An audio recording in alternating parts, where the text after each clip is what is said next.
The December wind swept through London with bitter determination, rattling the windows of the Everley townhouse in Mayfair and matching the chill that had settled permanently in Lady Sophia Everley's chest.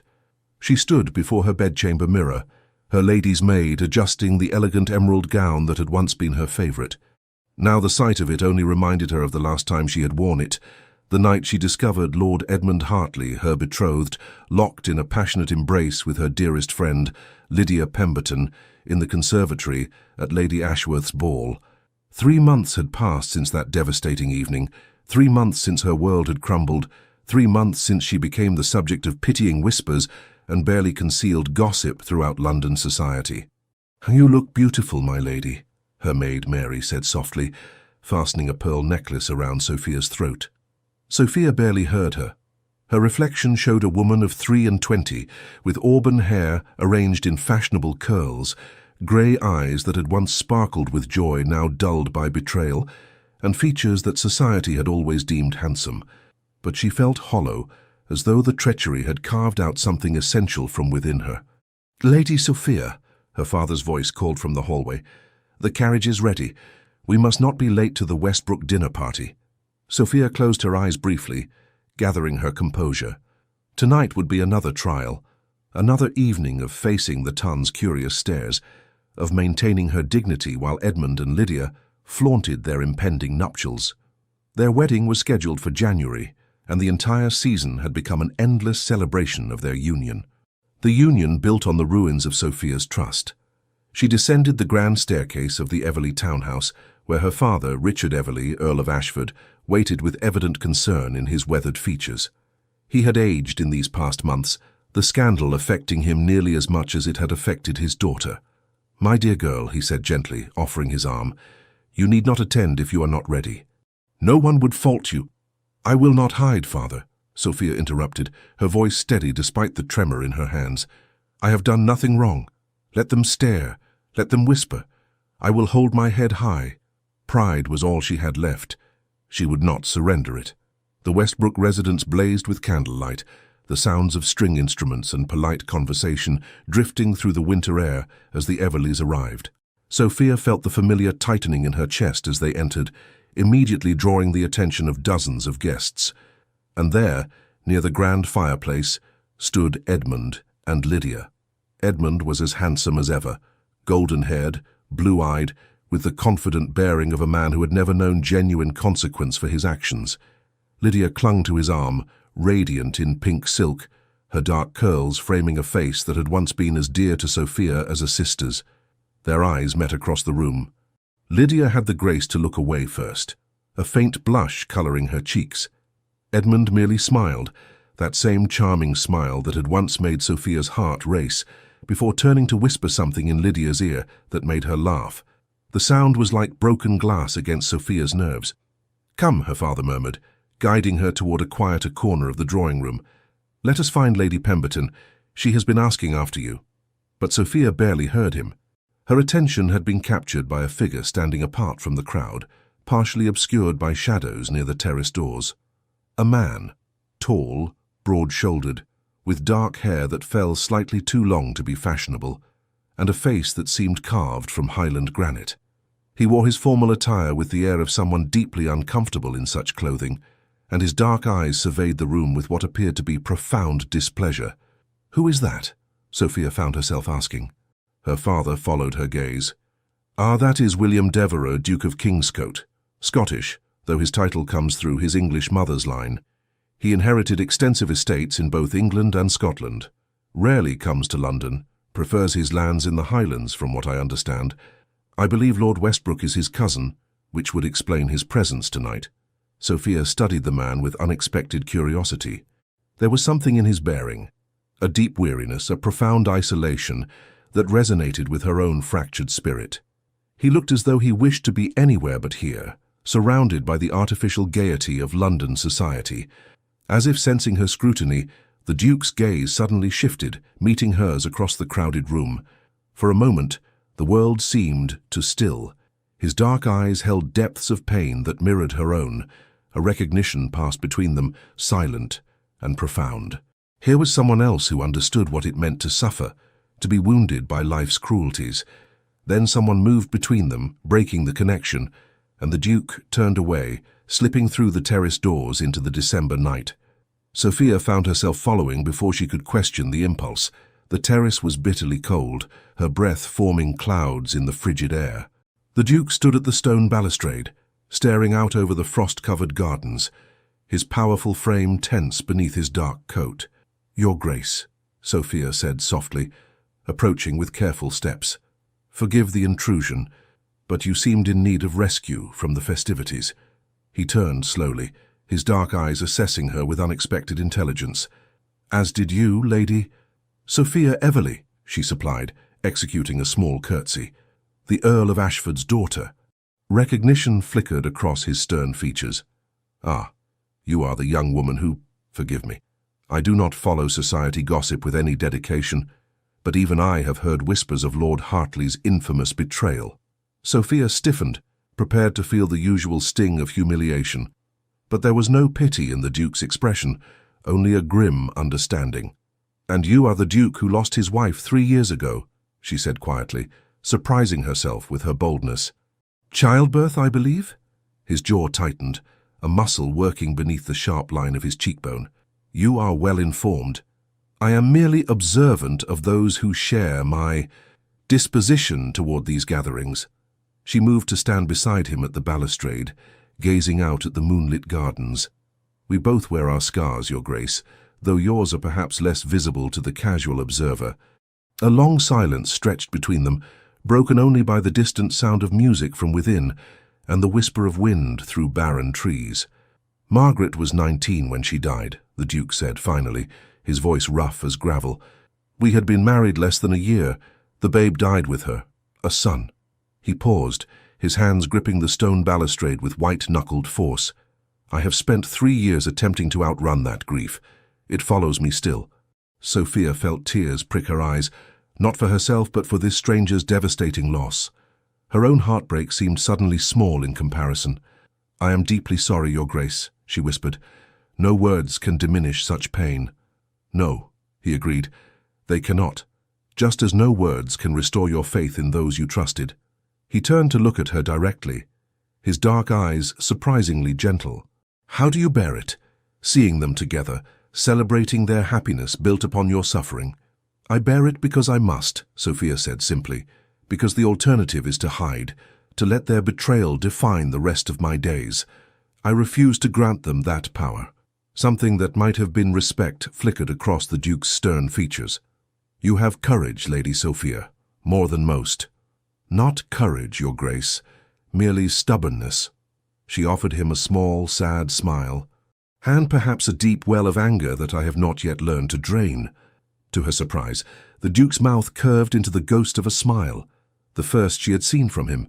It transformed his face, softening the harsh lines and revealing a glimmer of the man he might have been before tragedy had claimed him. "Stubbornness is a virtue often undervalued," he said, "particularly in circumstances such as yours." They stood together in companionable silence, two wounded souls finding unexpected solace in each other's presence. The cold bit through Sophia's gown, but she found she did not wish to return to the warmth and false cheer within. "They will marry in January," Sophia said softly, surprising herself by speaking the words aloud. "And I must endure an entire season of celebrations. Christmas parties, Yuletide balls, New Year festivities, watching them parade their happiness before all of London. Sometimes I wonder if I have the strength to survive it." The Duke was quiet for a long moment, his gaze distant. Then he turned to her with an expression of sudden determination. "What if you did not have to face it alone?" he asked quietly.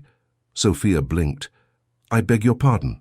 "What if," the Duke continued slowly, as though working through the thought as he spoke, "you had someone by your side, someone who could provide a distraction from their triumph, someone who might make them question whether they truly broke you at all?" Understanding dawned slowly. "Your Grace, are you suggesting—" "A pretense," he said firmly, "nothing more. You need protection from their cruelty and the Tun's pity. I need—" He paused, his expression darkening. "I need a reason to remain in England rather than fleeing back to the Highlands as every instinct demands. My cousin Westbrook has been insisting I re-engage with society, and I find myself lacking the will to resist his determined interference. Sophia's heart began to race with a mixture of trepidation and unexpected excitement. "You propose we feign an attachment?" "A courtship," the Duke clarified. "Public enough to silence the gossips, convincing enough to demonstrate that you have moved beyond Hartley's betrayal. We would attend the season's festivities together, present a united front, and then—" He shrugged. "When the holidays conclude, we part ways with our dignity intact and our solitude restored."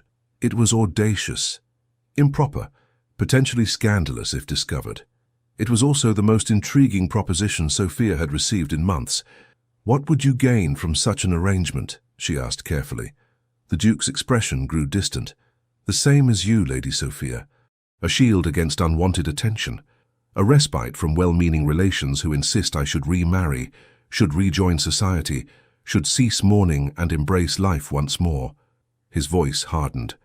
"I have no intention of remarrying, but if they believe I am courting you, it might grant me the peace I seek." Sophia considered the proposal, her mind racing through implications and possibilities. The thought of facing Edmund and Lydia with a duke, a powerful, wealthy, titled duke at her side, was undeniably appealing. To show them she was not broken, not pining away in lonely misery. "And when the arrangement concludes," she asked, "what shall we tell society?" "That we discovered we were not well suited after all," the Duke said with a slight shrug. "It happens frequently enough. No scandal, no shame. Simply two people who found they preferred solitude to companionship. It was logical, practical, safe, and yet something in Sophia hesitated. "Why me, Your Grace? Surely there are other ladies who might serve your purpose better." The Duke met her gaze squarely. "Because when I look at you, Lady Sophia, I see someone who understands loss, someone who would not expect more than I can give, someone who might comprehend that some wounds never truly heal, we merely learn to carry them with greater grace." The honesty in his words struck something deep within Sophia's guarded heart. Here was a man who would not offer false comfort or empty promises, a man who acknowledged the darkness rather than pretending it did not exist. "Very well," she heard herself say, the decision crystallizing with surprising clarity. "I accept your proposal, Your Grace. Let us be each other's armor against the world's cruelties, at least until the new year dawns." The Duke extended his hand, his expression solemn. "Then we have an agreement, Lady Sophia." She placed her hand in his, feeling the warmth and strength of his grip even through their gloves. Something passed between them, a silent pact, an understanding deeper than words. "We should establish some parameters," Sophia said, suddenly aware of the intimacy of their clasped hands. "Rules for our arrangement." "Indeed," the Duke agreed, though he did not immediately release her hand. "First, complete honesty between us. If this is to work, we must trust each other, at least in private." "Agreed," Sophia said. "Second, discretion. We must be convincing in public, but maintain proper boundaries in private. I will not risk my reputation, even for such a scheme." "Naturally," the Duke said. "Third, either party may end the arrangement at any time, for any reason, with no questions asked and no recriminations." Sophia nodded slowly. "And fourth, when this concludes, we part as friends." "I would not wish to create animosity where we found unexpected understanding." "Friends," the Duke repeated, as though testing the word. Then he smiled, a real smile this time, reaching his dark eyes and transforming his entire countenance. "I have not had a true friend in years, Lady Sophia. I find the prospect unexpectedly appealing." "Nor have I, Your Grace," Sophia admitted. "It seems we may benefit from this arrangement in ways we did not anticipate." A burst of laughter from within the house reminded them both of where they were. The Duke glanced toward the terrace doors, his expression hardening once more into its usual stern mask. "Shall we return?" he asked, "and perhaps make our first public appearance as, what shall we call it, a budding courtship?" Sophia felt a flutter of nervous excitement. "I suppose we shall need to concoct a story of how this attraction developed." "On the contrary," the Duke said, a hint of mischief entering his dark eyes. "We shall tell them the truth, or a version of it, that we met tonight, found unexpected common ground, and discovered we enjoyed each other's company. Society will construct the romance themselves, they always do. We need only provide the foundation. He offered his arm, and Sophia took it, feeling the solid strength beneath the fine wool of his coat. Together they stepped back into the warmth and light of the Westbrook drawing room. The effect was immediate. Conversations faltered, heads turned, eyes widened with surprise and speculation as Lady Sophia Everley, the jilted, heartbroken Lady Sophia, entered on the arm of the reclusive Duke of Kingscote, her hand resting comfortably on his sleeve, her expression serene rather than devastated. Sophia felt dozens of gazes upon them, but kept her attention fixed on the Duke beside her, who guided her through the crowd with calm assurance. From the corner of her eye, she saw Edmund's head snap around, his expression one of utter shock. Lydia's mouth had fallen open in a most unladylike manner. The sight sent a warm glow of satisfaction through Sophia's chest. "Lady Pemberton," the Duke said smoothly, as they approached an elegant older woman, "how delightful to see you again. May I introduce Lady Sophia Everley? Lady Sophia, the Dowager Countess of Pemberton has been attempting to marry me off to every eligible young woman in London for the past 3 years. I believe she will be greatly relieved to discover I have found someone suitable all on my own." Lady Pemberton's shrewd eyes darted between them, missing nothing. "Your Grace, what a surprise. And Lady Sophia, my dear, you look positively radiant this evening, quite recovered from recent disappointments, I see." "One discovers that disappointments often lead to unexpected opportunities, Lady Pemberton," Sophia replied with a gracious smile. "His Grace and I have found we have much in common." "Indeed?" Lady Pemberton's eyebrows rose. "How fortuitous, and how quickly these things develop in the winter season. When the connection is genuine, timing becomes irrelevant," the Duke said, his deep voice carrying just enough conviction to sound sincere. His hand covered Sophia's where it rested on his arm, a gesture of possession that did not go unnoticed by their rapt audience. Sophia felt her heart skip at the contact, surprised by how natural it felt. They spent the remainder of the evening together, the Duke never straying far from Sophia's side. He fetched her refreshments, engaged her in quiet conversation, and generally played the part of an attentive suitor with surprising skill. And Sophia found to her amazement that she was not merely performing. She genuinely enjoyed his company. He was intelligent, well-read, and possessed a dry wit that caught her off guard repeatedly. When she made a sardonic comment about Lady Ashworth's outrageous feathered headdress, the Duke's eyes lit with amusement, and he responded with an equally cutting observation about Lord Pemberton's unfortunate choice of waistcoat. They fell into easy banter, trading quiet jests that had Sophia pressing her hand to her mouth to stifle laughter. It had been months since she had laughed. The sensation was both foreign and wonderful. "You are quite good at this," Sophia murmured as they stood together near the punch bowl, watching the crowd with shared amusement. "At what?" the Duke asked, his attention seemingly focused on Lord Hartley, who kept glancing their way with barely concealed agitation. "Pretending," Sophia clarified. "You play the devoted suitor with remarkable conviction." The Duke's gaze shifted to her, his dark eyes unreadable. "Perhaps it requires less pretense than you imagine, Lady Sophia. I find your company genuinely agreeable, far more so than I anticipated when I fled to that terrace earlier this evening." Warmth flooded Sophia's cheeks. Thank you, Your Grace. I confess I feel the same." "William," he said quietly. "If we are to be friends, you should call me William, at least in private." "Then you must call me Sophia," she replied, a smile tugging at her lips. "In private, of course." "Of course," William agreed, his own mouth quirking slightly. "Sophia." The way he said her name, low and intimate, sent an unexpected shiver down her spine. For a moment she forgot this was pretense, forgot this was merely a convenient arrangement. In that moment, with William looking at her as though she were the only person in the room, Sophia felt something stir in her carefully guarded heart, something dangerous, something that felt perilously close to hope. "Lady Sophia." The cold voice shattered the moment. Sophia turned to find Edmund standing before them, his handsome face tight with displeasure. Lydia hovered behind him, her expression uncertain. "Lord Hartley," Sophia said coolly, her hand tightening reflexively on William's arm. "How unexpected. I was under the impression you were otherwise engaged this evening." Edmund's blue eyes flicked to William with barely concealed hostility. "I wished to ensure you were, well, it has been some time since we last spoke."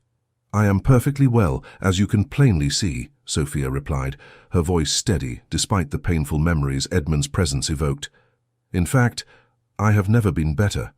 "So it would seem," Edmund said, his tone sharp. "Your Grace, I was not aware you were acquainted with Lady Sophia." William's expression remained impassive, but Sophia felt the tension in the arm beneath her hand. "We met this evening and discovered a remarkable compatibility of temperament and interest. I find Lady Sophia's company refreshingly honest, a quality I value greatly." The implied criticism was subtle but unmistakable. Edmund's jaw tightened. "How fortunate," Lydia ventured, her voice small. "Sophia, I am glad to see you happy. Truly, I—" "Do not," Sophia interrupted quietly, her grey eyes meeting Lydia's with cold clarity. "Do not insult me further with false concern. You made your choices. Kindly do not pretend they were made with my welfare in mind." Lydia paled, tears springing to her eyes. Edmund moved protectively closer to her, his expression hardening. "There is no need for cruelty, Sophia," he said stiffly. "We all must move forward with our lives." "Indeed we must," Sophia agreed, "and I have done precisely that. Now, if you will excuse us, His Grace promised to show me Lord Westbrook's conservatory. I understand it contains several rare specimens from the Orient." Without waiting for a response, she allowed William to guide her away, her head held high and her heart pounding wildly in her chest. It was only when they reached the relative privacy of the corridor that she realized she was trembling. "Breathe," William said softly, his hand covering hers where it clutched his arm. "You did beautifully, Sophia. He is rattled, which was precisely our intention." "I wanted to strike him," Sophia admitted, shocked by the violence of her own emotions. "I wanted to hurt him as he hurt me." "What does that make me?" "Human," William replied simply. "You are entitled to your anger." "But you demonstrated something far more powerful than violence. You showed him you have moved beyond his reach. That is a victory, Sophia." She looked up at him, struck by the understanding in his dark eyes. "Thank you," she whispered, "for standing with me." For what?" William prompted gently. "For seeing me as more than a victim of scandal," Sophia finished. "For treating me as though I still have value." William's expression softened, and for a moment his stern mask slipped entirely. "You have tremendous value, Sophia. Any man who failed to recognize that is a fool unworthy of your tears." The sincerity in his voice stole Sophia's breath. She found herself drowning in the depths of his gaze, acutely aware of their proximity in the dimly lit corridor, of the warmth of his hand still covering hers, of the subtle scent of sandalwood and winter air that clung to him. "William," she breathed, not knowing what she intended to say. But the moment shattered as voices approached, other guests seeking refuge from the crowded drawing room. William stepped back smoothly, his expression resuming its usual guarded composure, though something lingered in his eyes that made Sophia's pulse quicken. "Come," he said quietly. "Let us actually visit this conservatory. I find I am in desperate need of something living and green after the suffocating atmosphere of that ballroom." Sophia nodded, allowing him to lead her deeper into the house, away from Edmund and Lydia and the curious stares of society. And as they walked together through the quiet corridors, she reflected on the strange turn her evening had taken. She had arrived broken, dreading the ordeal ahead. She was leaving with an unlikely ally, a convenient arrangement, and something she had thought lost forever, the faint, fragile possibility that her heart might someday heal. It was not love. It was not even romance, but it was a beginning. The morning after the Westbrook dinner party, Sophia woke to find London transformed by snow. White drifts covered the city's usual grime, muffling sounds and softening harsh edges. From her bedchamber window, she watched snowflakes dance through the grey December air, her mind returning repeatedly to the previous evening's unexpected developments. William Devereux, Duke of Kingscote. Their arrangement. The look in his eyes when he told her she had value. She pressed her fingers to her lips, recalling the almost overwhelming moment in the corridor when she had been certain, absolutely certain, that he might kiss her. And more troubling still, she had wanted him to. This would not do. The arrangement was practical, nothing more. She could not afford to mistake convenience for genuine affection. Not again. Not after Edmund. "My lady," Mary entered with a curtsy, carrying a silver salver. "A message has arrived from the Duke of Kingscote."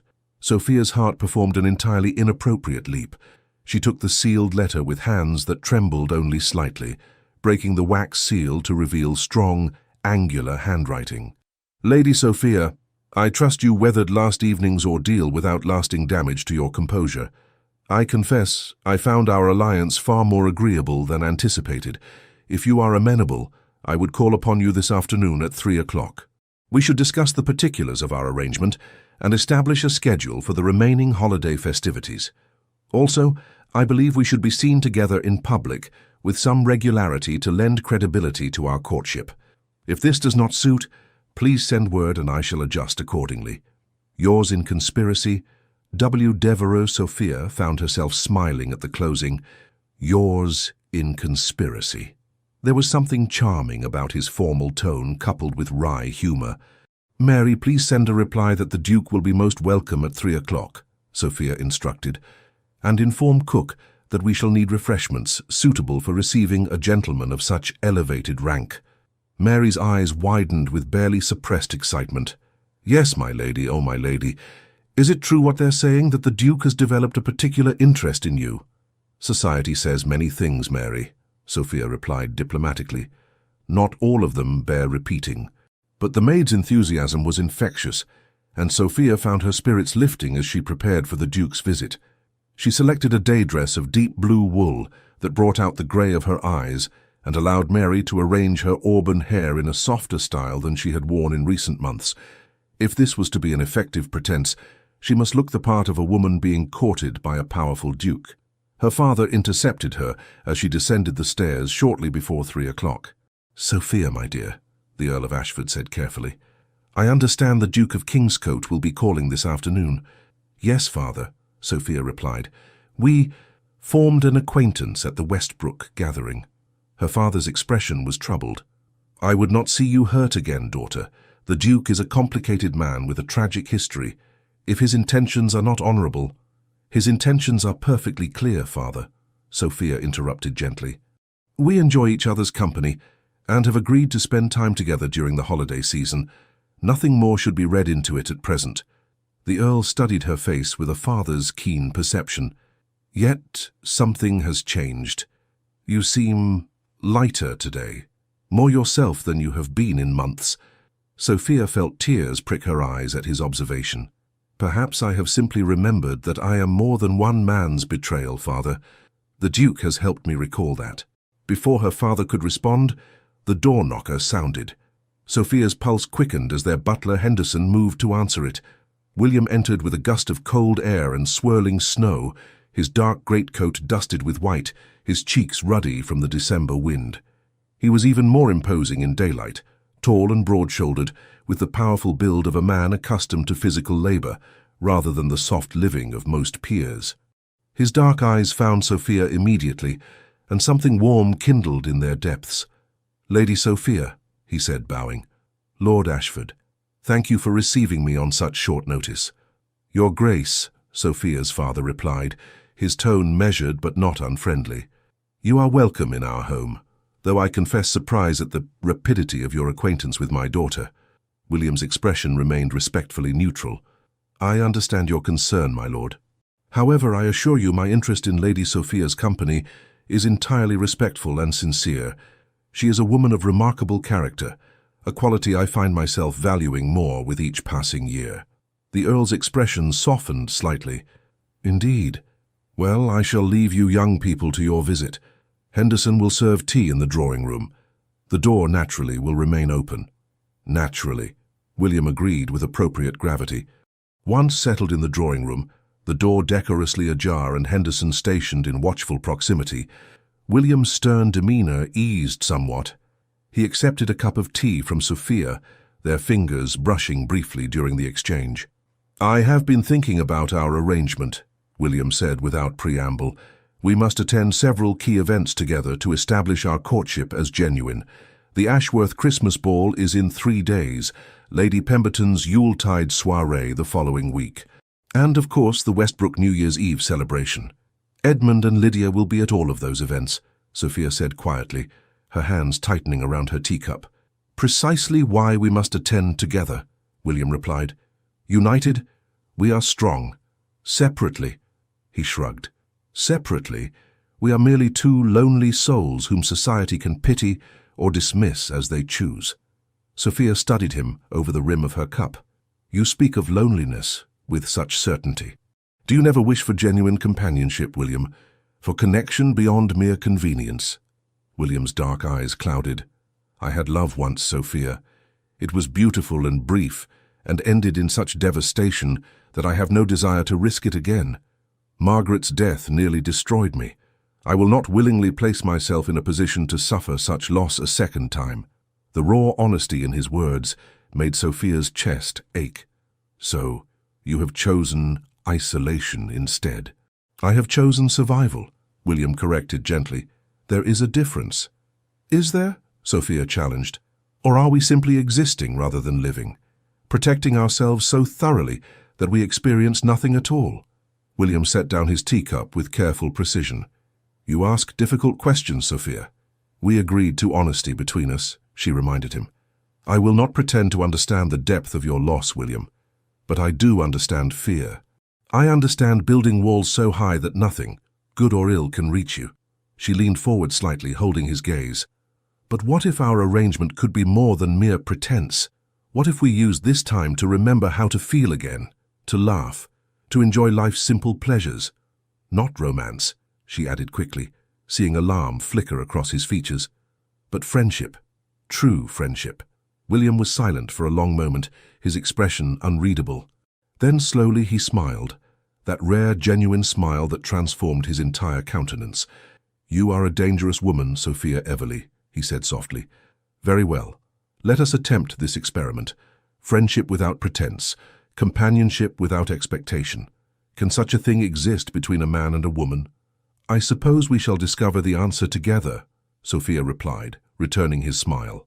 Over the next hour, they discussed the logistics of their arrangement, which events to attend, how to manage inquiries from curious society members, what to do if either became uncomfortable with the situation.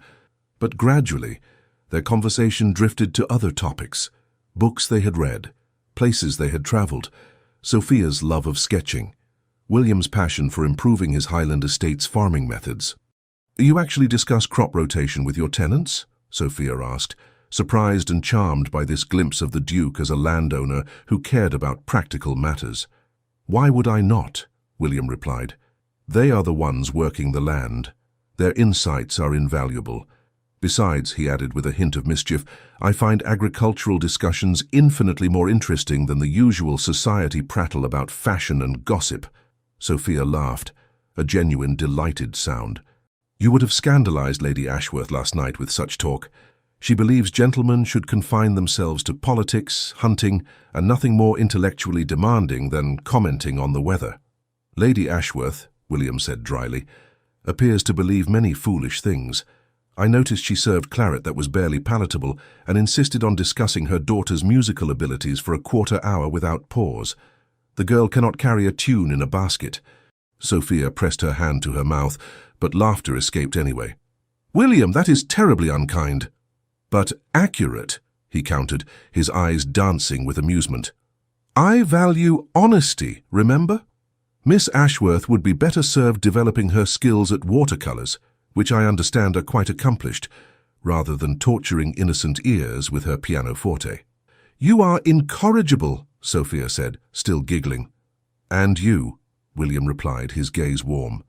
Have a lovely laugh. You should employ it more often.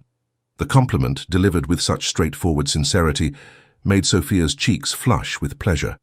Henderson appeared in the doorway, clearing his throat meaningfully. Begging your pardon, my lady, your grace, but it has been nearly 2 hours. The Earl thought perhaps— Of course, William said smoothly, rising to his feet. I have overstayed proper visiting hours. My apologies. But as Sophia walked him to the entrance hall, she found herself reluctant to see him leave. The afternoon had passed with surprising speed, and she had enjoyed every moment. The Ashworth ball is in 3 days, William reminded her as he shrugged into his greatcoat. Shall I call for you at 8 o'clock? That would be perfect, Sophia agreed. William hesitated at the door, his hand on the latch. Sophia, I enjoyed this afternoon immensely. More than I have enjoyed any social occasion in years. Thank you. As did I, Sophia replied softly. Perhaps this arrangement will benefit us both in ways we did not anticipate. William's dark eyes searched her face, and for a breathless moment, Sophia thought he might say something more. But then he simply bowed, stepped out into the snowy afternoon, and was gone. Sophia leaned against the closed door, her heart racing in a way that had nothing to do with pretense and everything to do with the warmth she had seen in William Devereux's eyes. This was dangerous. This was foolish. This was beginning to feel far too real. The Ashworth Christmas ball 3 days later was the most elaborate event of the season. The ballroom dripped with evergreen garlands and winter roses, hundreds of candles casting a golden glow over the assembled cream of London society. An orchestra played from the gallery, while servants circulated with champagne and delicate refreshments. Sophia arrived on William's arm, wearing a gown of silver silk that shimmered like moonlight with each movement. She had taken particular care with her appearance tonight, and the approval in William's eyes when he first saw her had sent a thrill of pleasure through her entire being.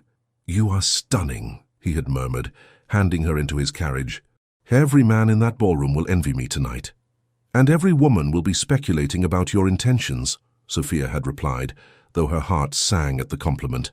Now, as they entered the glittering ballroom, Sophia felt the familiar weight of society's attention.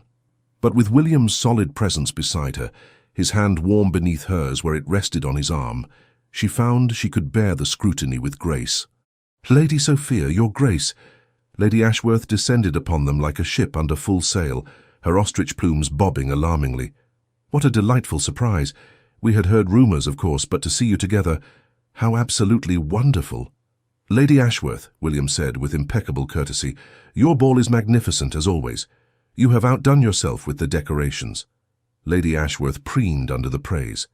"You are too kind, your grace." "And Lady Sophia, my dear, you look positively radiant. Such a change from recent months. I dare say love agrees with you." Sophia felt her cheeks warm but managed a gracious smile. "You are very kind, Lady Ashworth." As they moved deeper into the ballroom, William leaned close to whisper, "Did you notice Lady Ashworth's necklace? I believe those emeralds are paste. The colouring is entirely wrong." Sophia bit her lip to suppress a smile. "William, you are terrible." "But accurate," he countered, echoing their earlier conversation. "I spent considerable time studying gemstones when selecting pieces for Margaret. I know quality when I see it." Before Sophia could respond, the orchestra struck up a waltz. William turned to her with a slight bow. "May I have the honour, Lady Sophia?" Sophia's breath caught. The waltz was still considered rather scandalous, intimate, daring, with the gentleman actually holding his partner close. To dance it together would make a bold statement about the nature of their relationship. "I would be delighted, Your Grace," she said, placing her hand in his. William led her onto the floor with confident grace, his hand settling at her waist, while his other hand clasped hers. As the music began, he swept her into the dance with surprising skill. "You waltz beautifully," Sophia said, breathless from both the movement and the proximity. "I would not have expected that a Scottish duke who prefers solitude would know how to dance," William finished, amusement colouring his tone. "My mother was English aristocracy. She insisted I master all the social graces, despite my preference for the outdoors and physical pursuits. I have not danced in 3 years, but apparently the body remembers." They moved together in perfect synchronization, William's strength guiding her effortlessly through the turns and sweeps of the waltz. Sophia found herself acutely aware of every point of contact, his hand at her waist, burning through the silk of her gown, his hand clasping hers, strong and warm, the mere inches separating their bodies as they spun across the floor. "Everyone is watching us," Sophia murmured, catching sight of the rapt faces surrounding them. "Let them watch," William replied, his dark eyes locked on her face. "Let them see that you have moved beyond Hartley's reach. Let them see that you are desired by someone who actually deserves you." The intensity in his gaze made Sophia's heart stutter. For a moment, the pretense fell away entirely, and she found herself drowning in the depths of William's eyes, wishing desperately that his words were more than performance. "William," she breathed, not knowing what she wanted to say. The waltz ended, but William did not immediately release her. They stood together in the center of the floor, the crowd's chatter seeming distant and unimportant. Then William blinked, as though breaking from a trance, and stepped back with appropriate formality. "Thank you for the dance, Lady Sophia," he said, his voice slightly rough. "The pleasure was mine, Your Grace," Sophia replied, struggling to regain her composure. As William escorted her from the floor, Sophia caught sight of Edmund and Lydia, standing near the refreshment table. Edmund's expression was thunderous, his jaw clenched as he watched them pass. Lydia simply looked sad, her eyes following Sophia with something that might have been regret. Sophia felt a surge of satisfaction. Let them watch, let them see what they had lost. But the satisfaction was fleeting, replaced by a far more troubling realization. She was no longer thinking about Edmund at all. Her every thought was consumed by the Duke at her side, by the way his eyes warmed when he looked at her, by the strength of his hand at her waist during their waltz. This was supposed to be pretense. When had it started to feel like something more? The evening progressed in a blur of dances, conversations, and stolen moments of private laughter with William. He was attentive without being suffocating, charming without being false, and his dry wit kept Sophia entertained throughout the evening. "Lord Pemberton's cravat is tied so elaborately he can scarcely turn his head," William observed during one dance. "I believe he mistakes discomfort for fashion." "Lady Hartwell's turban appears to be constructed entirely of dead birds," Sophia countered, entering into the game. "I count at least 3 species. 4, actually," William corrected with mock seriousness. "That blue feather is from a jay, quite out of season." Sophia dissolved into laughter, earning curious glances from nearby couples. She did not care. For the first time in months, she felt genuinely happy. Later, as they stood together on the Ashworth's terrace, the same terrace where their arrangement had begun, Sophia found the courage to voice the thought that had been troubling her all evening. "William, I must confess something," she said quietly, gazing out at the snow-covered gardens. "This no longer feels entirely like pretense to me, and that frightens me." William was silent for a long moment. When he spoke, his voice was carefully controlled. "Nor to me, Sophia, which is precisely why we must be careful. We agreed this would end when the holidays conclude. We agreed there would be no expectations, no complications. But what if—" "No," William interrupted gently but firmly. "Sophia, I cannot offer you what you deserve. I cannot offer you love, marriage, a future. My heart died with Margaret. What remains is insufficient for what you need." Sophia turned to face him, her grey eyes searching his shadowed features. "What if I do not need grand declarations or promises? What if I simply need this? Companionship, understanding, someone who sees me as more than society's scandal?" "That is not enough," William said, his voice rough with emotion he was clearly struggling to contain. "Not for a woman like you. You deserve everything, Sophia. You deserve a man who can love you without reservation, who can build a life with you, who can give you the family and happiness you were meant to have. I am not that man." "You do not know that," Sophia argued, feeling tears burn behind her eyes. "You are punishing yourself for surviving, William. You are so afraid of experiencing loss again that you refuse to experience anything at all." "Perhaps," William acknowledged, "but that is my choice to make. And you? You must not mistake our friendship for something more. That way lies only heartbreak for us both." Sophia wanted to argue, wanted to insist that what she felt was real and worth pursuing, but the pain in William's eyes stopped her. He was not rejecting her. He was protecting them both from inevitable suffering. Or so he believed. "Very well," Sophia said softly. "I will abide by our arrangement. Friendship only. No expectations." But even as she spoke the words, Sophia knew she was lying. It was already too late. Somewhere between their first conversation on the Westbrook terrace and tonight's magical waltz, she had done the most foolish thing imaginable.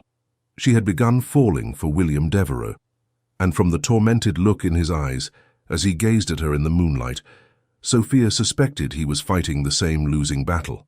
The week following the Ashworth ball passed in a whirlwind of social engagements. each carefully orchestrated, to maintain the illusion of William and Sophia's blossoming courtship. But increasingly, the line between performance and reality blurred until Sophia could no longer distinguish where one ended and the other began. They attended Lady Pemberton's Yuletide soiree together, where William charmed Sophia's father with discussions of estate management and agricultural innovations. They went to the theatre, sitting close in the Duke's private box while performing the waltz of courtship for society's benefit, his hand covering hers on the armrest, his head bent close to whisper commentary on the melodramatic production that had Sophia stifling giggles.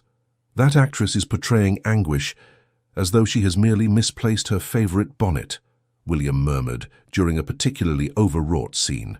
I have seen more convincing emotion from my stable master when discussing horseshoe placement. Hush, Sophia whispered, her shoulders shaking with suppressed laughter. You will get us expelled for disrespecting the arts. The arts, William replied dryly, should be grateful I am not demanding a refund. But it was the private moments Sophia treasured most, the afternoons when William called at the Everleigh townhouse, and they simply talked for hours, ranging across every conceivable topic. He shared stories of his Scottish estates, the wild beauty of the Highlands, the ancient castle that had belonged to his family for generations, the tenants who had become like family to him. Sophia spoke of her childhood dreams, her love of literature and art, her frustrations with society's limited expectations for women of her station. I wished to study at university, she confessed one snowy afternoon as they sat together in her father's library. Can you imagine? I wanted to read philosophy, study history, debate ideas with brilliant minds.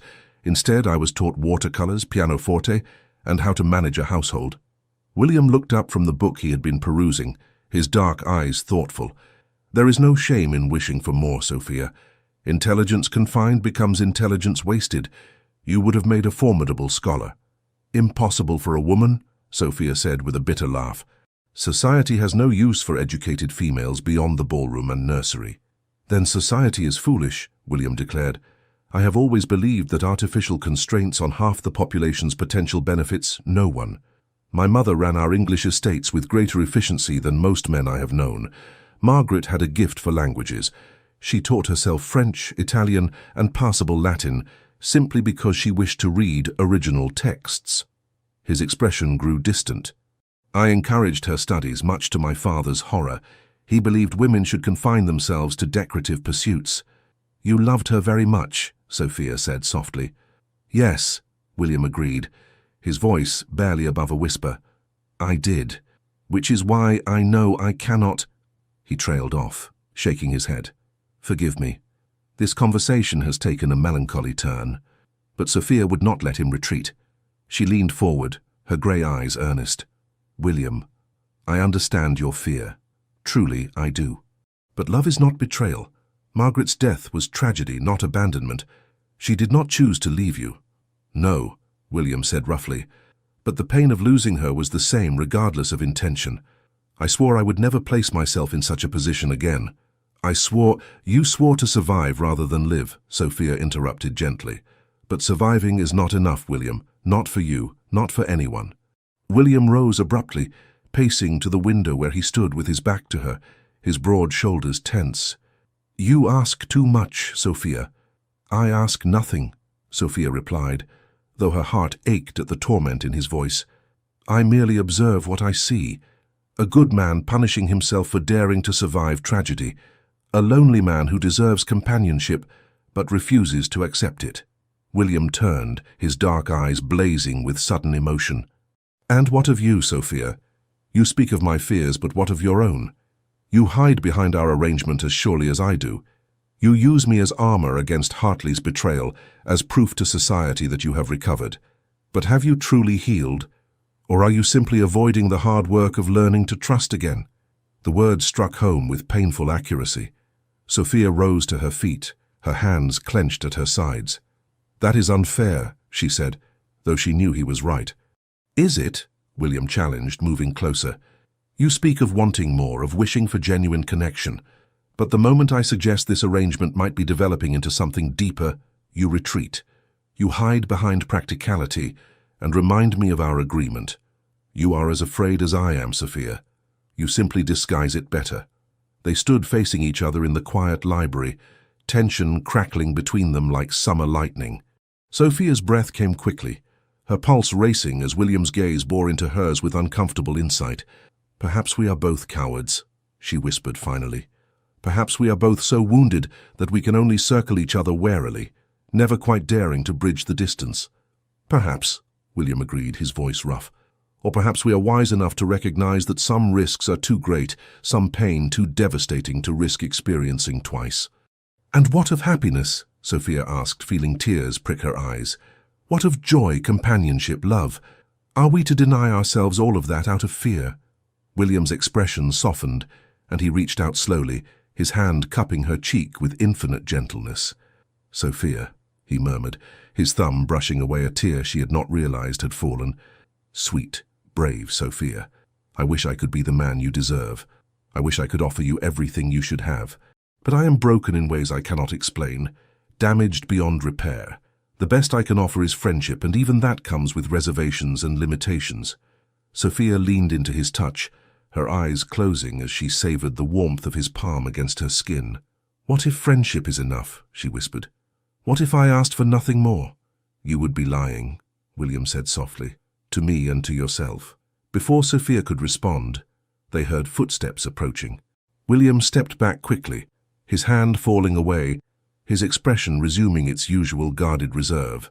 By the time Henderson appeared in the doorway, they were standing at a perfectly respectable distance, the charged atmosphere between them invisible to casual observation.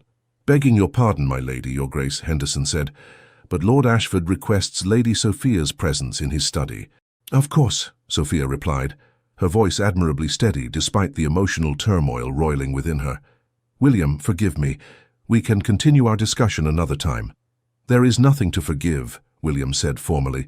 "I should take my leave in any case. Good afternoon, Lady Sophia." He bowed with perfect courtesy and departed, leaving Sophia standing alone in the library, her fingers pressed to the cheek he had touched, her heart in utter chaos. She was in love with him. The realization crashed over her with the force of a winter storm. She was completely, irrevocably in love with William Devereux, with his quiet strength, his unexpected humor, his fierce intelligence, and yes, even his deep wounds that mirrored her own. She loved him for seeing her as more than society's scandal. She loved him for challenging her, for making her laugh, for showing her that joy was still possible even after betrayal. And he had just told her, as clearly as words could convey, that he could never love her in return. Sophia pressed her hand to her mouth, stifling a sob. How had she been so foolish? How had she allowed herself to fall for a man who had explicitly warned her his heart was beyond reach? But even as despair threatened to overwhelm her, a small voice of defiance whispered in her mind. William had touched her face with trembling tenderness. He had looked at her as though she were something precious. He had called her brave and sweet and deserving. Those were not the actions of a man incapable of feeling.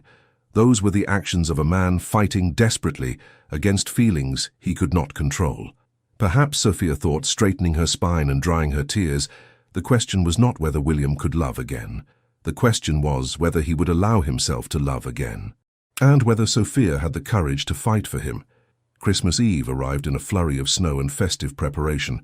The Everleigh townhouse bustled with activity as servants hung evergreen garlands and holly, polished silver until it gleamed, and prepared for the intimate family dinner they would host that evening.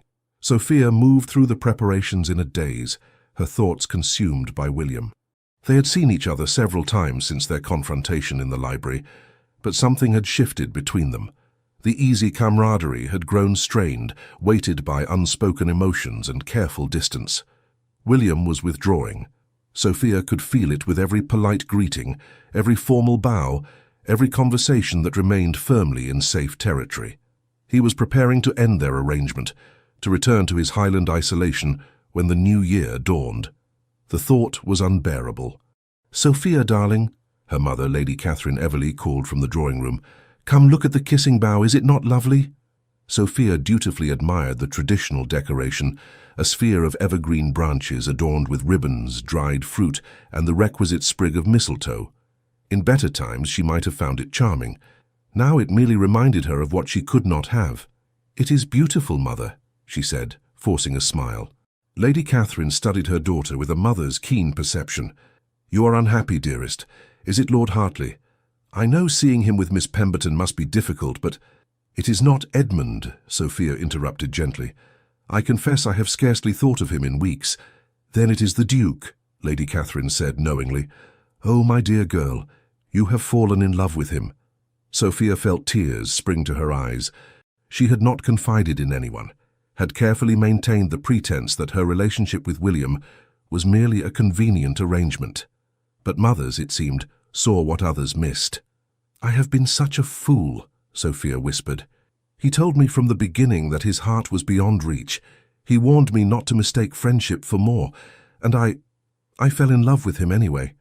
Lady Catherine drew her daughter into a warm embrace. "Love is not foolish, Sophia. Love is the bravest thing we do, but tell me, does he care for you in return?" "I do not know," Sophia admitted against her mother's shoulder. "Sometimes I am certain he does. The way he looks at me, the way he touches my hand or offers his arm. But he is so guarded, so determined not to feel anything that might cause him pain." "He lost his wife," Lady Catherine said gently. "That is a wound that runs deep." "I know," Sophia said, "and I understand his fear. Truly, I do. But mother, he is condemning himself to a half-life. He is so afraid of experiencing loss that he refuses to experience anything at all. How do I reach a man who has built walls so high even he cannot see over them?" Lady Catherine pulled back, cupping Sophia's face between her hands. "You show him that love is worth the risk. You demonstrate through your actions that joy, even temporary joy, is preferable to the safety of numbness. And if he still cannot accept what you offer—" She paused, her eyes sad. "Then you must let him go, my darling. You cannot force someone to heal before they are ready." Sophia nodded, though the thought of letting William go felt like tearing out her own heart. That evening, as snow fell softly outside and candles cast a warm glow throughout the Everley home, there came an unexpected knock at the door. Henderson answered, returning moments later with surprise evident in his usually impassive features. "My lady, His Grace the Duke of Kingscote requests an audience on Christmas Eve," Henderson added, as though the timing itself were remarkable. Sophia's heart leaped. "Show him in immediately." William entered the drawing room, with snowflakes dusting his dark greatcoat, and an expression of such tortured emotion that Sophia's breath caught. He held a small wrapped package, which he clutched as though it were both precious and dangerous. "William," Sophia breathed, rising to her feet. "I did not expect—" "Forgive the intrusion," William interrupted, his voice rough. "I know it is Christmas Eve, that you have family obligations, but I could not let another day pass without—" He stopped, seeming to struggle for words. Sophia's parents had discreetly withdrawn, leaving them alone, a breach of propriety that spoke to the seriousness of the moment. "Without what?" Sophia prompted softly, moving closer. William set the package on a side table, his hands shaking slightly. "Without admitting the truth, to you and to myself." He met her gaze, his dark eyes filled with anguish and something else, something that made Sophia's heart soar. "I have been lying, Sophia, to you, to everyone, but most of all to myself." "About what?" Sophia whispered, though she thought she knew. "About this being merely an arrangement," William said, his voice cracking. "About my heart being beyond repair. About not wanting—" He took a shuddering breath. "About not wanting you with every fibre of my being." Sophia felt tears spill down her cheeks. "William, let me finish," he pleaded. "I have rehearsed this speech 100 times, and if I stop now, I may never find the courage again." He moved closer, his hands reaching for hers, gripping them as though she were his anchor in a storm. "I have spent 3 years convincing myself that I died with Margaret, that my capacity for love was buried in that cold grave. But then you appeared, brilliant, wounded, brave Sophia, and you reminded me what it feels like to be alive." "I love you," Sophia said, unable to contain the words any longer. "I love you, William. I think I have loved you since that first night on the terrace when you looked at me and saw not a scandal, but a person worthy of respect." William closed his eyes, a single tear tracking down his stern face. "I do not deserve your love. I am damaged, Sophia. I am broken in ways that may never fully heal. I still wake in the night haunted by memories of loss. I still fear that loving you will invite disaster, but I am more terrified of living the rest of my life without you than I am of any pain the future might bring." He released one of her hands to cup her face, his touch achingly gentle. "I love you, Sophia Everleigh. I love your courage and your intelligence and your terrible jokes about Lord Pemberton's cravats. I love the way you laugh without reservation and argue without fear. I love that you see my wounds and do not flinch from them. I love you, and I am asking, begging, for the chance to be the man you deserve." Sophia's heart was so full she thought it might burst. "You already are, William, you already are." And then finally, he kissed her. It was gentle at first, tentative, as though he feared she might dissolve like morning mist. But when Sophia responded, her hands sliding up to circle his neck, her lips parting beneath his, the kiss deepened into something profound and transformative.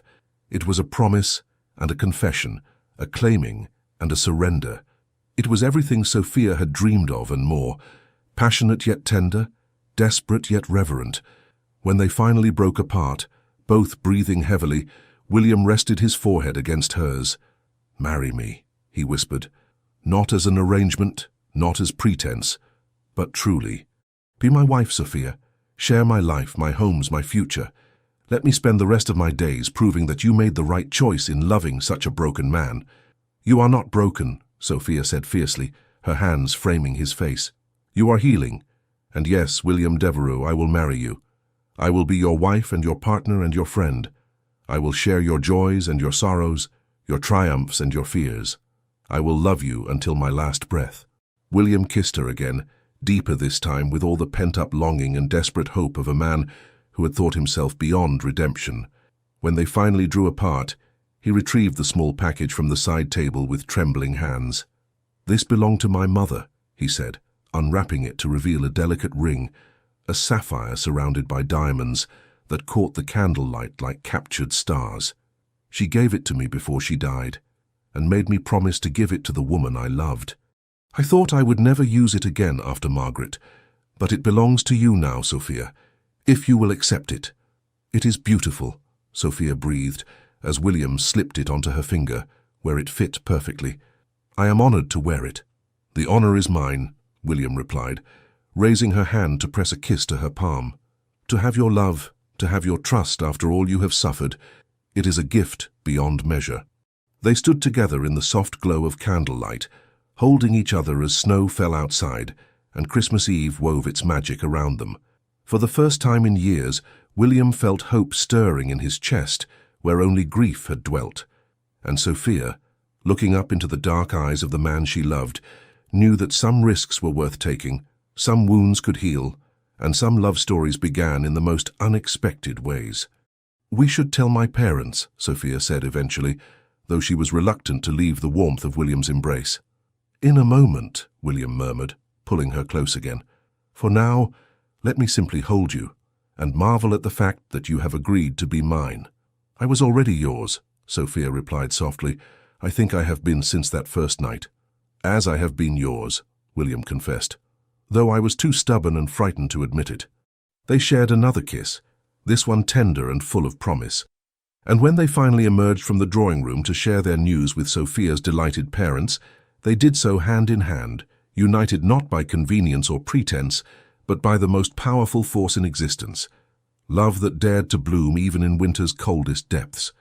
The announcement of Lady Sophia Everleigh's engagement to William Devereux, Duke of Kingscote, sent shockwaves through London society. Within hours of the news becoming public on Christmas Day, the Everleigh townhouse was inundated with callers, letters, and floral arrangements. Some visitors came bearing genuine congratulations, others arrived propelled by curiosity and the irresistible lure of gossip. Sophia faced it all with William at her side, and newfound confidence in her heart. She no longer cared what society thought or whispered. She had found something infinitely more valuable than their approval. She had found love with a man who saw her, truly saw her, and loved her, not despite her wounds, but perhaps partly because of them. "Lady Hartwell has called 3 times, Mary reported on Boxing Day morning, her eyes wide with excitement. "She is desperate to know all the details, my lady. Shall I admit her?" "Absolutely not," Sophia replied cheerfully. Lady Hartwell is the worst gossip in London. Whatever I tell her will be repeated with embellishments within the hour. Send her my regards and inform her I am otherwise engaged." "With the Duke?" Mary asked with barely suppressed glee. "With wedding preparations," Sophia corrected, though she could not suppress her smile. "His Grace and I are to be married in 3 weeks' time. There is much to arrange." 3 weeks. William had insisted on a brief engagement, declaring that having finally acknowledged his feelings, he saw no reason to delay their union. Sophia's father had raised initial objections about the unseemly haste, but Lady Catherine had taken her husband aside for a private conversation, after which the Earl had reluctantly agreed. "If the Duke makes Sophia happy, and if she loves him, then I shall not stand in their way," he had declared. "Heaven knows the girl has suffered enough disappointment. Let her have her happiness." Now, as Sophia sat in the morning room reviewing fabric samples for her wedding gown, she heard William's familiar footsteps in the hallway. Her heart performed its now customary leap at his approach. "Good morning, my love," William said, entering with a kiss to her temple that made Mary giggle and excuse herself hastily. "I trust you slept well." "I did not sleep at all," Sophia admitted. "I kept replaying our conversation, our kiss touching my ring to ensure I had not dreamed the entire evening." William settled beside her on the settee, taking her hand in his. The sapphire caught the morning light, sending azure sparks dancing across the walls.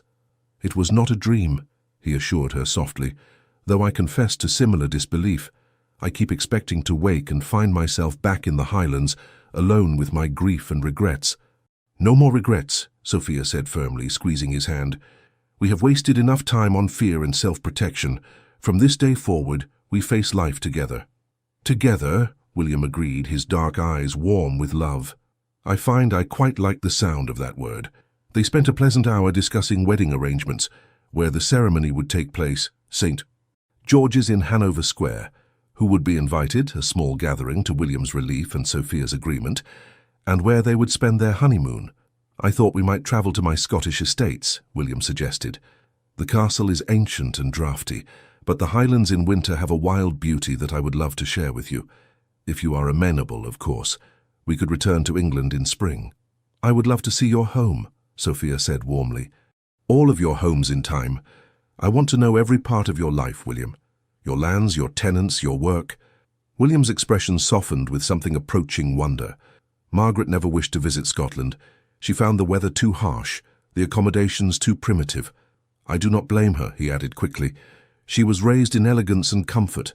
The Highlands can be unforgiving to those unaccustomed to their severity." "Then I shall prove more adaptable than elegant," Sophia declared. "I am not afraid of harsh weather or primitive conditions.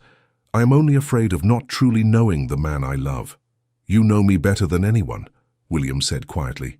"You have seen my darkest moments, my deepest fears, and you have not retreated. That is a gift beyond price, Sophia." Their tender moment was interrupted by Henderson's discreet cough from the doorway. "Begging your pardon, my lady, your grace," the butler said, "but Lord Edmund Hartley has called and insists on seeing Lady Sophia. He says it is a matter of great urgency." Sophia felt William tense beside her, his hand tightening protectively over hers. She met his gaze and saw the question there. Did she wish to see her former betrothed? "Show him in," Sophia said calmly.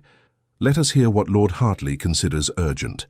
Edmund entered the morning room with the uneasy air of a man venturing onto hostile territory. He was impeccably dressed, as always, his golden hair artfully arranged, but his blue eyes held shadows that had not been there months ago. He stopped short upon seeing William, his expression tightening with evident displeasure. "Your Grace," Edmund said stiffly, "I had hoped to speak with Lady Sophia privately." "Whatever you wish to say to Lady Sophia may be said in my presence," William replied with quiet authority. "As her betrothed, I have every right to remain." Edmund's jaw clenched at the word betrothed, but he turned his attention to Sophia. "Is it true, then? You are to marry the Duke?" "I am," Sophia confirmed, her voice steady. "The wedding is in 3 weeks. But I cannot imagine why this concerns you, Edmund. You made your choices quite clear months ago." "Did I?" Edmund asked, his tone bitter. "Or did circumstances force my hand in ways you never understood?" William rose to his feet, his imposing presence filling the room. "If you have come to cause Lady Sophia distress, Hartley, I suggest you leave immediately." "I have come to apologize," Edmund said, the words seeming to cost him considerable effort, "and to explain, if she will permit it." Sophia studied her former betrothed with detached curiosity. There was a time when Edmund's presence would have devastated her, when any word from him would have sent her emotions into chaos. Now, she felt only mild interest and the faint echo of old pain. "Very well," she said. "I will hear you out, but be quick about it. The Duke and I have wedding arrangements to finalize." Edmund flinched at the reminder but pressed forward. "My father's estate was in dire financial straits," he began, his words coming in a rush. "Debts I knew nothing about until after we became engaged. Lydia's father offered to settle those debts in exchange for—" He paused, color flooding his face. "In exchange for an alliance between our families. Through marriage." "So you broke our engagement for money," Sophia said flatly. "How noble." "It was not like that," Edmund protested. "My father threatened to disinherit me if I refused. He said the entire estate would be lost, that our tenants would be thrown from their homes. I thought I was making a sacrifice for the greater good."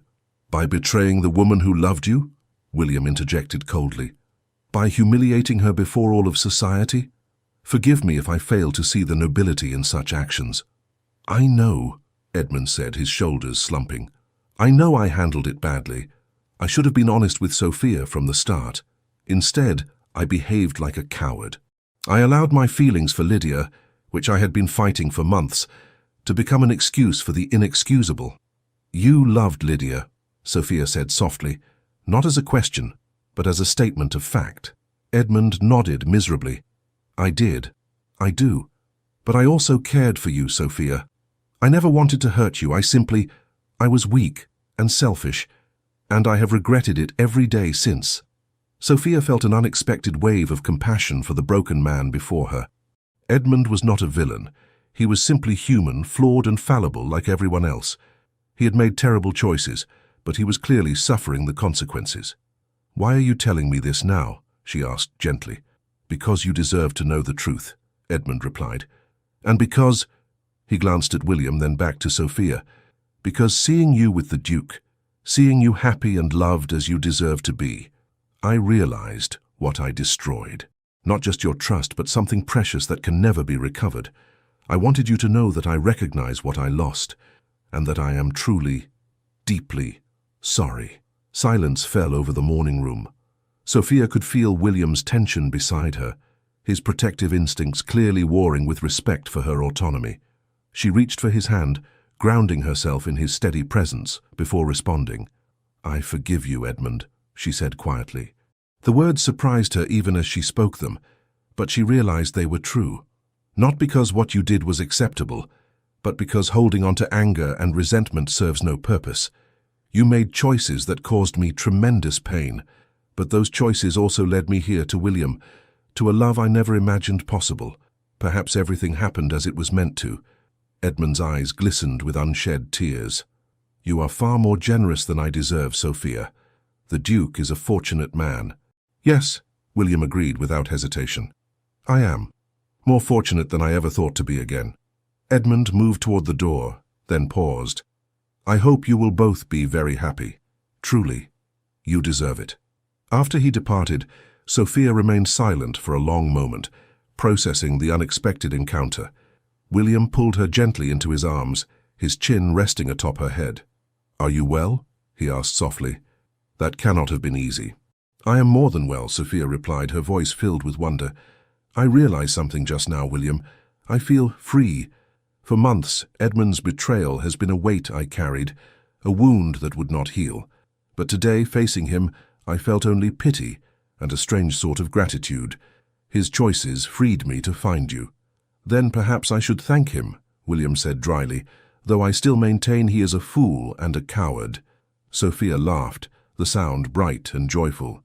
"He is both those things, but he is also human, and therefore capable of both error and growth. I hope he and Lydia find happiness together. They certainly caused enough upheaval in pursuit of it." "You are remarkable," William murmured, tightening his embrace. "Your capacity for forgiveness, for seeing the best in people even after they have wronged you. It humbles me, Sophia." We all make mistakes, Sophia said simply. I would rather choose compassion than bitterness. Life is too short for anything else. The Westbrook New Year's Eve ball arrived, with all the grandeur and spectacle expected of the season's final great event. The ballroom was draped in silver and gold, hundreds of candles, creating a magical atmosphere as London's elite gathered to bid farewell to 1804 and welcome 1805. Sophia arrived on William's arm wearing a gown of midnight blue silk that made her grey eyes luminous. She wore the King's Coat sapphire proudly, drawing admiring and envious glances in equal measure. But she cared nothing for the attention. Her every thought was focused on the man beside her, her betrothed, her love, her future. This shall be our last performance, William murmured as they entered the ballroom. After tonight, we need never attend another society gathering if you do not wish it. I do not mind them so much any more, Sophia replied, surprising herself with the truth of it. When I have you beside me, even Lady Ashworth's ostrich plumes become bearable. William's laugh, a genuine, unguarded sound of pure joy, turned several heads. The reclusive Duke was laughing, in public. The ton would gossip about it for weeks. They danced the first waltz together, moving in perfect harmony as they had at the Ashworth ball. But this time, there was no pretense, no careful distance. William held Sophia close, his dark eyes locked on her face with open adoration that made her heart soar. I love you, he whispered, as they turned across the floor. I shall never tire of saying those words. And I shall never tire of hearing them, Sophia replied, her smile radiant, though I confess I prefer hearing them in private, where I can properly demonstrate my response.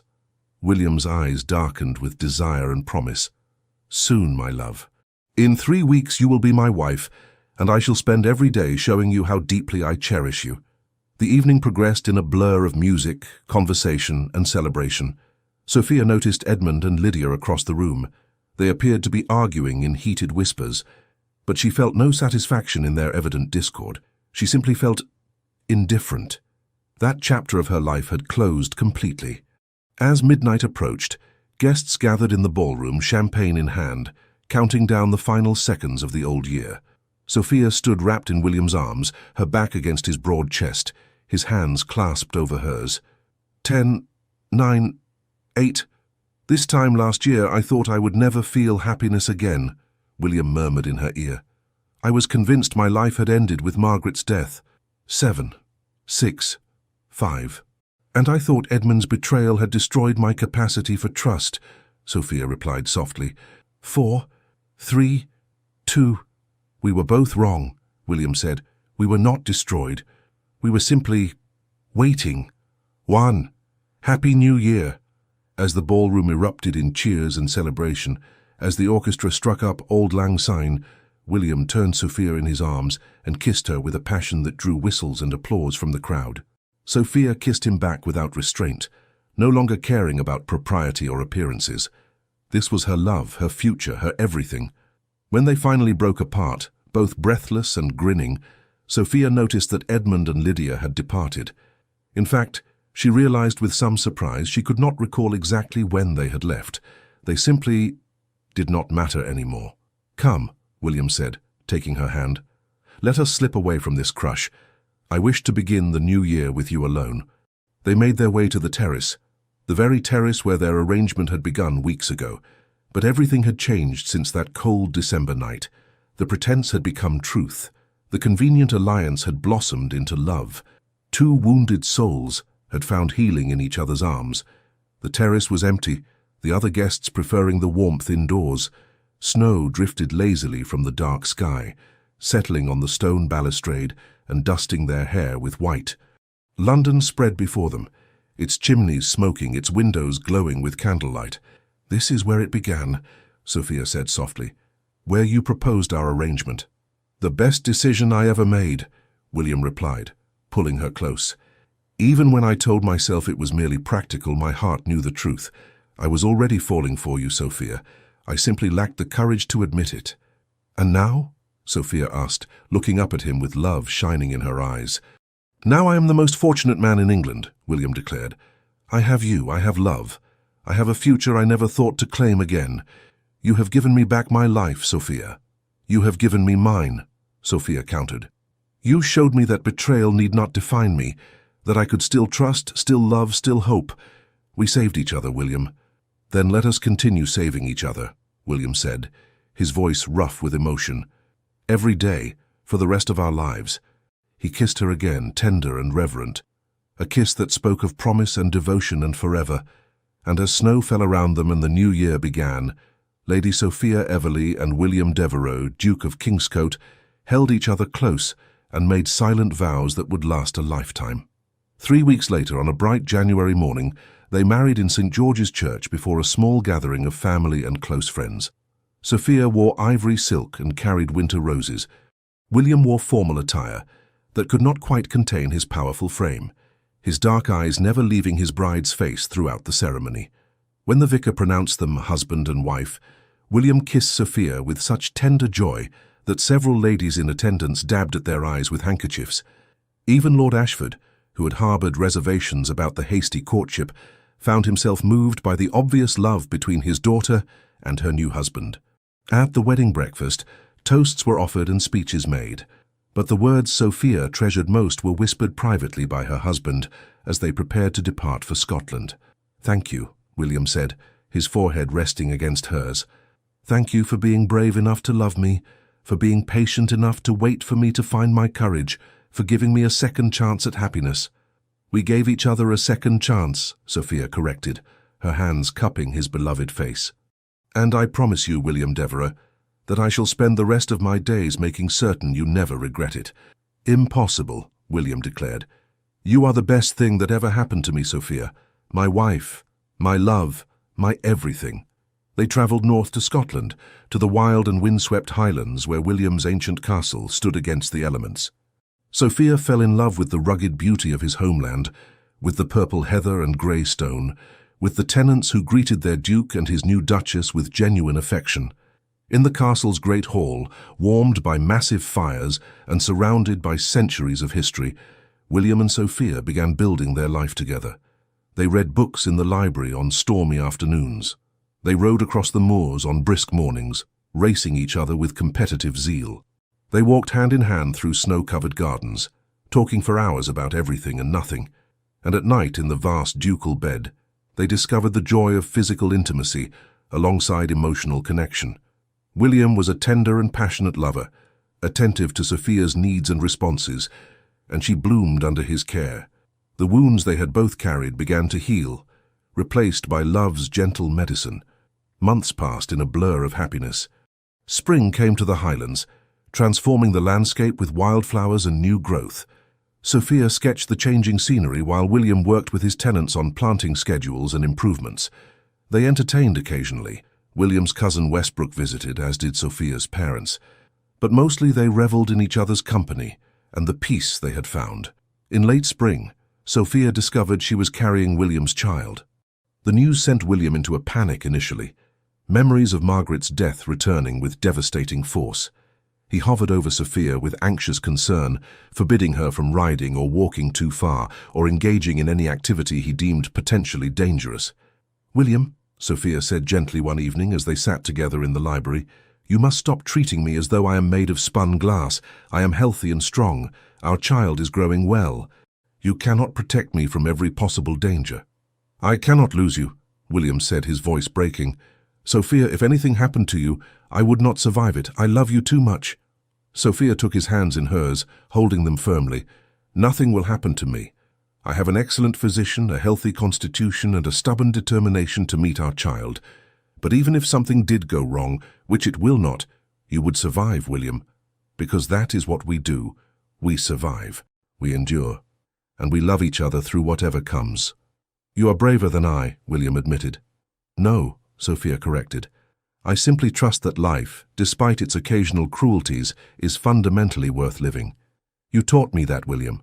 You taught me that taking risks, opening one's heart, loving despite the possibility of loss, these things are what make us human. They are what make life meaningful." William pulled her into his arms, holding her with careful tenderness. "You are my greatest teacher, Sophia, and I promise I will try to be worthy of your courage." In December of 1805, exactly 1 year after they met, Sophia gave birth to a healthy son. William was present throughout the ordeal, scandalizing the midwife but refusing to leave his wife's side, and when he held his newborn son for the first time, tears streamed openly down his face. "He is perfect," William whispered, gazing at the tiny, red-faced infant with absolute wonder. "Sophia, he is absolutely perfect. He looks like you," Sophia said weakly but happily from the bed. "Same dark hair, same stubborn chin." "Thank God he has your nose," William replied, moving to sit beside his wife, their son cradled carefully between them. "Mine is far too prominent. They named him Thomas William Devereux, heir to the Duchy of Kingscote." And as Sophia watched her husband cradle their son with infinite gentleness, she reflected on the strange journey that had brought them to this moment. A year ago, she had been heartbroken, humiliated, convinced she would never trust again. William had been isolated, wounded, certain his capacity for love had died.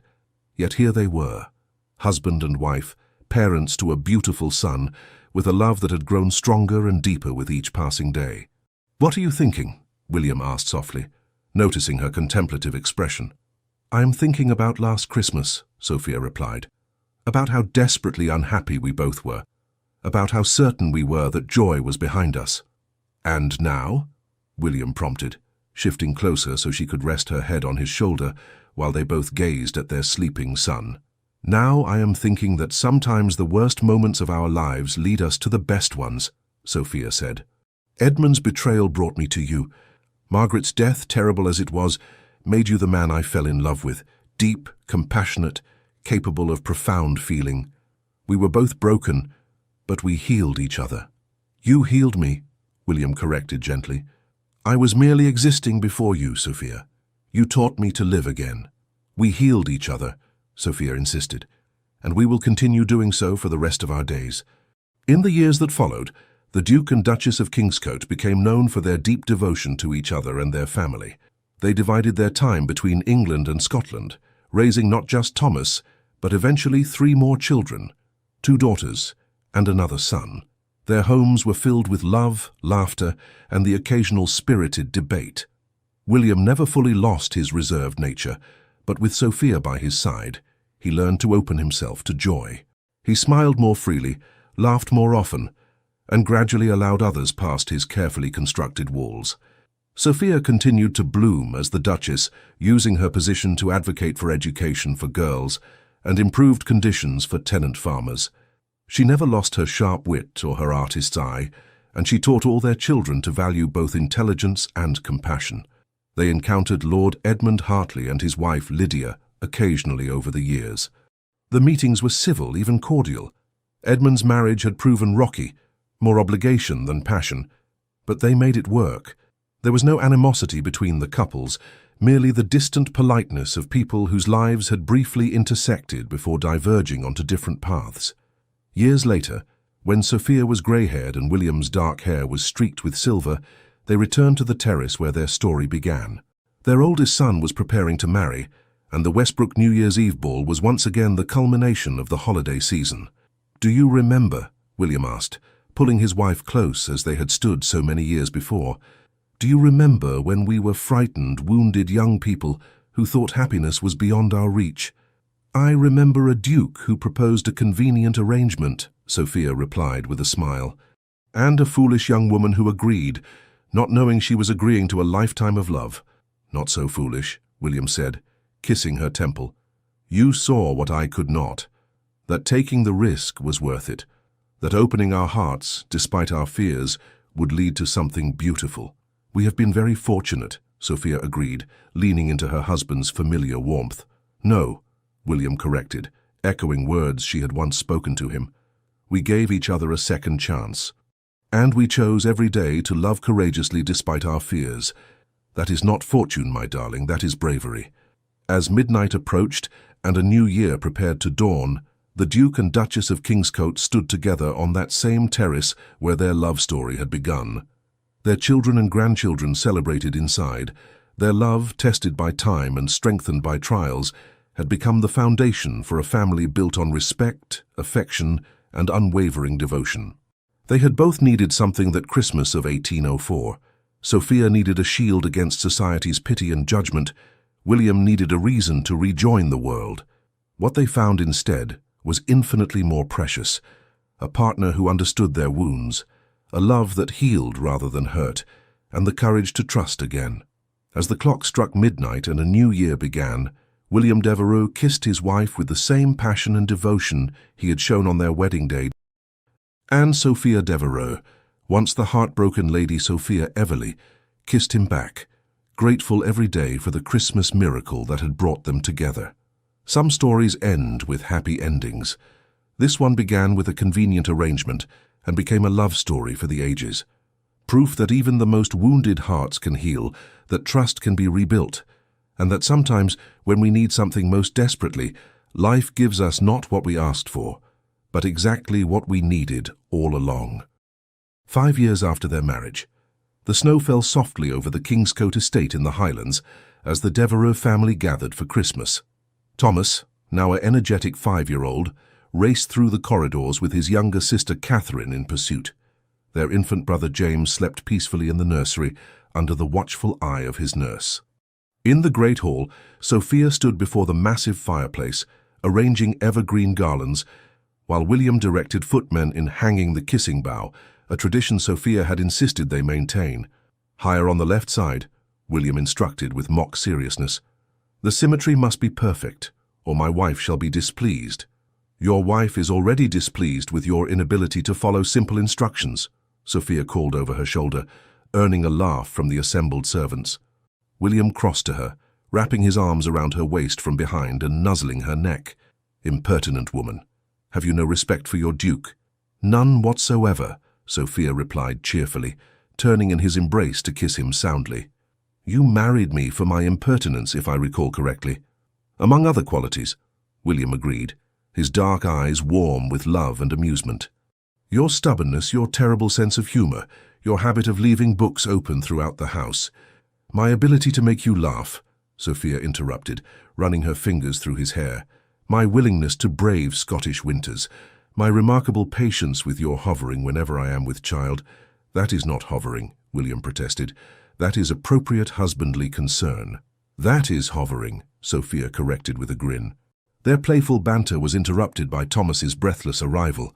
"Papa, Mama, come quickly. It is snowing so much. Can we build a snow fortress, please?" William glanced at Sophia, a question in his eyes. She nodded, and together they bundled their children into warm clothes and ventured out into the winter wonderland. They spent the afternoon building an elaborate snow fortress, staging epic snowball battles that had all of them rosy-cheeked and laughing. When Catherine declared herself too cold to continue, they retreated indoors for hot chocolate and Christmas biscuits before the roaring fire. That evening, after the children were tucked into bed and the house had settled into peaceful quiet, William and Sophia stood together in the library, the same library where Sophia had once confronted William about his fears. "Do you ever regret it?" William asked softly, pulling his wife close. "Choosing me instead of a younger man without such complicated history?" "Never," Sophia replied firmly. "Not for a single moment. You are the love of my life, William Devereux. Everything I endured, Edmund's betrayal, the humiliation, the pain, led me to you. I would suffer it all again for the gift of being your wife." "You are far too good to me," William murmured, kissing her forehead. "Nonsense," Sophia declared. "I am exactly as good to you as you deserve, which is exceptionally good indeed." William laughed, that full, unrestrained sound of pure joy that still made Sophia's heart sing. "I love you, Sophia Devereux, more than words can possibly express." "I love you too," Sophia replied, rising on her toes to kiss him, "my grumpy Scottish duke, who turned out to have the softest heart in all of Britain." "I am not grumpy," William protested half-heartedly. "You are absolutely grumpy," Sophia countered, "but only I am allowed to say so." As they stood together in the warm glow of firelight, surrounded by evidence of the life they had built together, Sophia reflected once more on the journey that had brought them here. She thought about the heartbroken girl she had been, the isolated man William had been, and the love that had transformed them both. Sometimes, she thought, the best Christmas gifts come wrapped in the most unexpected packages.